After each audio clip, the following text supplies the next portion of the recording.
America की नाक के नीचे बॉम्बर्स लेकर पहुंच गए हैं रूस और चाइना।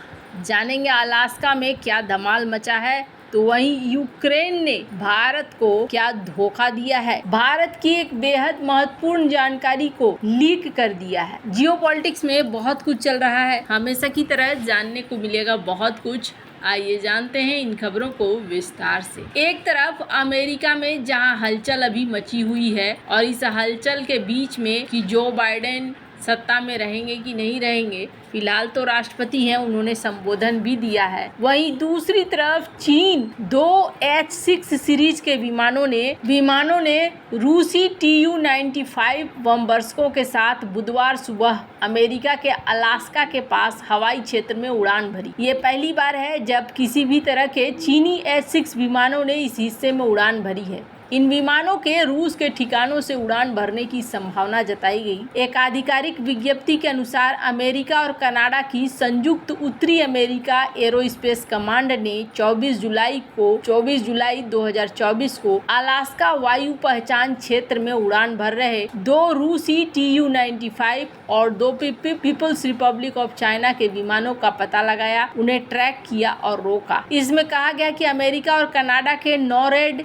विमानों ने इन विमानों को वापस भेज दिया। हालांकि नोराड की रिलीज में इस बारे में स्पष्ट नहीं किया है कि किस तरीके से H-6 विमानों का उन्होंने सामना किया है, लेकिन इस इलाके में चीनी बॉम्बर का पहुंचना चीन की बढ़ती ताकत को दिखलाता है और ये एक महत्वपूर्ण विकास है, ये भी दिखलाता है। चीन के H-6 सीरीज के विमानों में अलग अलग प्रकार शामिल हैं, जिनमें मिसाइल वाहक विमान, हवाई ईंधन भरने वाले टैंकर शामिल हैं। इसके साथ ही बड़े आकार के हथियार और अन्य पेलोड ले जाने के लिए डिजाइन किए गए विशेष प्रकार के विमान भी हैं। हालांकि कई बार ऐसा हुआ है जब अमेरिकी प्रेस रिलीज में Tu-142 बियर समुद्री गश्ती विमान को Tu-95 के रूप में पहचानने की गलती की गई है। विज्ञप्ति में यह नहीं बताया गया कि अमेरिका के किस तरह के विमानों ने चीनी और रूसी बॉम्बरों को रोकने के लिए उड़ान भरी थी, लेकिन ये संभावना है कि अमेरिकी वायुसेना के F-16 या F-22 विमान इसमें शामिल थे।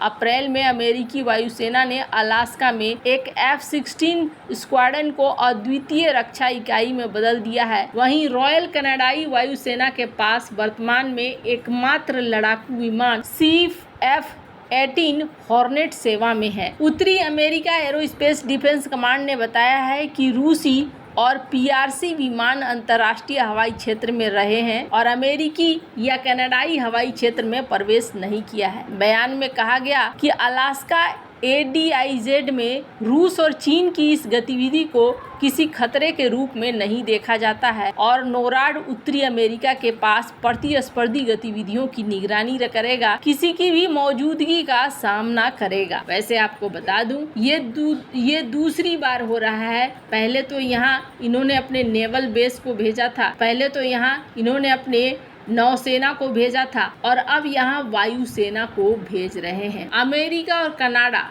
दोनों मिलकर अपनी वायुसेना बनाते हैं इस इलाके में, जिन्हें नोरेड कहा जाता है, और ये यहाँ पर पहुँच रहे हैं। वैसे आपको बता दूं, चीनी विमानों की मौजूदगी यहाँ पर नई बात है और अलास्का के ADIZ में रूसी विमानों का आना असामान्य नहीं है। मई में रूस ने अलास्का के ADIZ में 4 विमान उड़ाए थे, जिसके बारे में कहा गया था कि ये नियमित रूप से आते हैं, लेकिन चीनी विमानों की मौजूदगी एक नई बात है। मार्च में अमेरिकी उत्तरी कमांड के प्रमुख जनरल ग्रेगरी गुइलोट ने कहा था कि चीन आर्कटिक में उत्तर की ओर आगे बढ़ रहा है और उन्हें उम्मीद है कि संभवतः इस वर्ष के शुरू में वहां विमान दिखाई देंगे। गुइलोट ने सीनेट सशस्त्र सेवा समिति की सुनवाई में कहा कि मैंने जो देखा है वो ये है कि चीन वहां कार्रवाई करने की सोच रखता है। उन्होंने कहा कि हमने उन्हें समुद्री क्षेत्र में देखा है, हमने उन्हें तकनीकी और वैज्ञानिक अनुसंधान के तहत देखा है, लेकिन हमें लगता है कि ये निश्चित रूप से मल्टी मिशन है जिसमें चीन की सेना भी शामिल है। फिर मुझे उम्मीद है कि इस वर्ष के शुरू में आर्कटिक के अलास्का हिस्से में हवाई गतिविधियां देखने को मिलेगी। उन्होंने कहा कि ये मेरे लिए बड़ी चिंता है। चीन खुद को आर्कटिक के नजदीक राज्य मानता है और उसने रूस के साथ सहयोग के माध्यम से सुदूर उत्तर में अपनी उपस्थिति का विस्तार करने का काम किया है, पर अब यहाँ उनके लिए खुद ही संकट खड़ा हो रहा है। जहाँ एक तरफ ये सब कुछ चल रहा है, वहीं दूसरी तरफ पीएम मोदी की मॉस्को यात्रा से बौखलाए यूक्रेन के हैकरों ने एक बड़ी गिरी हुई हरकत की है। यूक्रेन के हैकरों ने कथित तौर पर 15 जुलाई को भारत और रूस दोस्त की मिसाल कहे जाने वाले S-400 मिसाइल डिफेंस सिस्टम की बेहद गोपनीय डिटेल को लीक करने का दावा किया है। इसका खुलासा ऐसे समय पर किया गया है जब पीएम मोदी के दबाव के बाद रूस ने भारत को S-400 सिस्टम की 400 किलोमीटर तक मार करने वाली मिसाइल की सप्लाई शुरू कर दी है। रूस ने इस सौदे का पूरा डिटेल भारत को ईमेल करके भेज दिया था और इस ईमेल को यूक्रेन के हैकरों ने इंटरनेशनल इंटेलिजेंस कम्युनिटी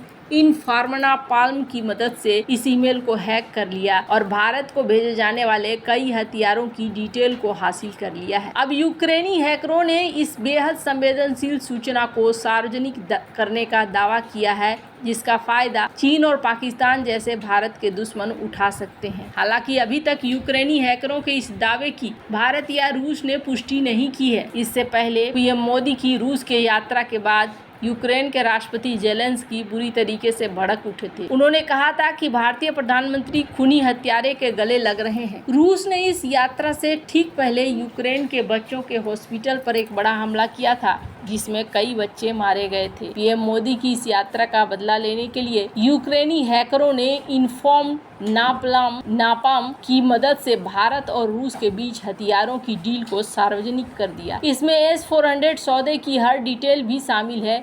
इसमें भारत ने कितनी मिसाइलें खरीदी, क्या क्या उपकरण खरीदे गए, सब कुछ सार्वजनिक कर दिया गया है। भारत ने साल 2018 में S-400 मिसाइल डिफेंस सिस्टम के लिए समझौता किया था। इसे भारत और रूस के बीच रक्षा संबंधों की दिशा में बड़ा कदम करार दिया गया था। ये पूरा सौदा $5 अरब का है। अभी भारत को 3 S-400 डिफेंस सिस्टम मिल गए हैं और यूक्रेन युद्ध की वजह से रूस को बाकी बचे 2 और S-400 को देने में बाधा आ रही है। रूस अब इसे अगले साल तक देने की बात कर रहा है। रूस ने भारत को इस सिस्टम को चलाने के लिए ट्रेनिंग दी है।